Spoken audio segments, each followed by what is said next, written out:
कि बंगाल में बीजेपी के मुख्यमंत्री के शपथ ग्रहण का उत्सव हम सभी मिलकर मनाएंगे।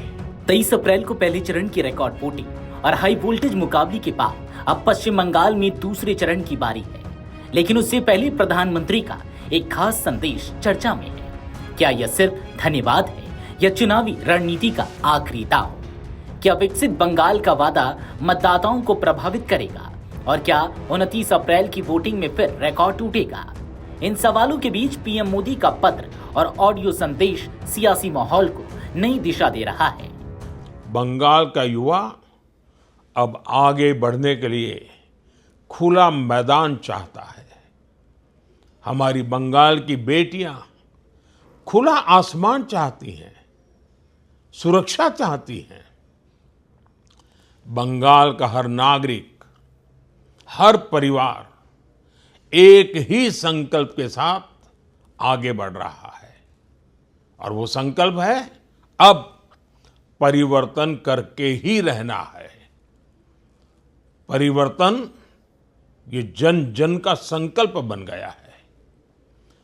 सामान्य मानवी कह रहा है, भय बहुत हुआ, अब भय नहीं, अब भरोसा चाहिए, अब भाजपा चाहिए। साथियों, बंगाल की सेवा करना, बंगाल को सुरक्षित करना, ये मेरा दायित्व है। बंगाल के सामने उपस्थित हुई हर चुनौती को अवसर में बदलना, ये मेरे भाग्य में भी है और मेरी जिम्मेदारी भी है। मैं अपनी इस जिम्मेदारी से पीछे नहीं हटूंगा।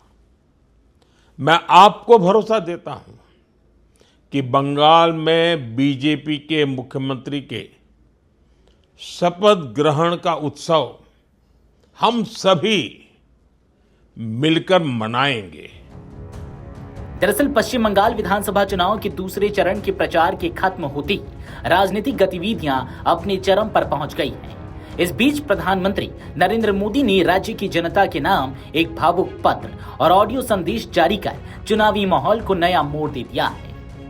प्रधानमंत्री मोदी ने अपने पत्र में पश्चिम बंगाल की जनता का आभार व्यक्त करते हुए कहा कि चुनाव प्रचार के दौरान उन्हें जो स्नेह और समर्थन मिला, उसने उन्हें नई ऊर्जा से भर दिया। उन्होंने लिखा कि बंगाल की युवा शक्ति, नारी शक्ति, किसान, श्रमिक और कारोबारी सभी विकसित बंगाल के निर्माण के लिए संकल्पित दिखाई दिए। पीएम मोदी ने अपने संदेश में इस बात का जोर दिया कि भारतीय जनता पार्टी यानी कि भाजपा ने राज्य के विकास के लिए एक स्पष्ट रोड मैप प्रस्तुत किया है।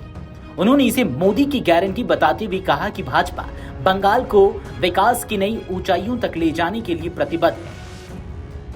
इसके साथ ही प्रधानमंत्री ने एक ऑडियो संदेश भी जारी किया, जिसे हिंदी और बंगाली दोनों भाषाओं में साझा किया गया।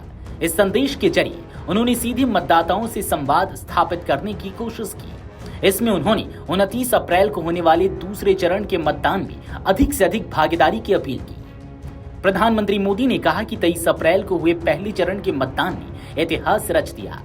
उल्लेखनीय है कि पहले चरण में रिकॉर्ड 92.15% मतदान दर्ज किया गया, जो इस चुनाव को और भी अहम बनाता है।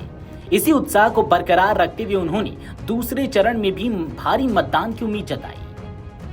राजनीतिक जानकारों का मानना है कि चुनाव प्रचार खत्म होने के बाद इस तरह का पत्र और ऑडियो संदेश जारी कर एक रणनीतिक कदम है, जिसका उद्देश्य मतदाताओं के साथ भावनात्मक जुड़ाव बनाना और अंतिम समय में समर्थन को मजबूत करना है। वहीं पश्चिम बंगाल में इस बार चुनाव 2 चरणों में आयोजित किए जा रहे हैं। पहले चरण के बाद अब सभी की नजरें 29 अप्रैल को होने वाले दूसरे चरण पर टिकी हैं। इसके बाद 4 मई को नतीजे घोषित किए जाएंगे, जो यह तय करेंगे कि राज्य में किसकी सरकार बनेगी। चुनाव के इस निर्णायक मोड़ पर पीएम मोदी का संदेश राजनीतिक बहस का केंद्र बन गया है। अब देखना यह है कि विकसित बंगाल का यह विजन और भारी मतदान की अपील मतदाताओं को किस हद तक प्रभावित करती है। फिलहाल बंगाल की सियासत में आखिरी दौर का सस्पेंस बरकरार है और अब फैसला जनता के हाथ में है। वीडियो डेस्क, अमर उजाला.com। अगर आप ये वीडियो YouTube पर देख रहे हैं तो हमारे चैनल को सब्सक्राइब कर बेल आइकन दबाएं और Facebook पर देख रहे हैं तो हमारे पेज को लाइक करें।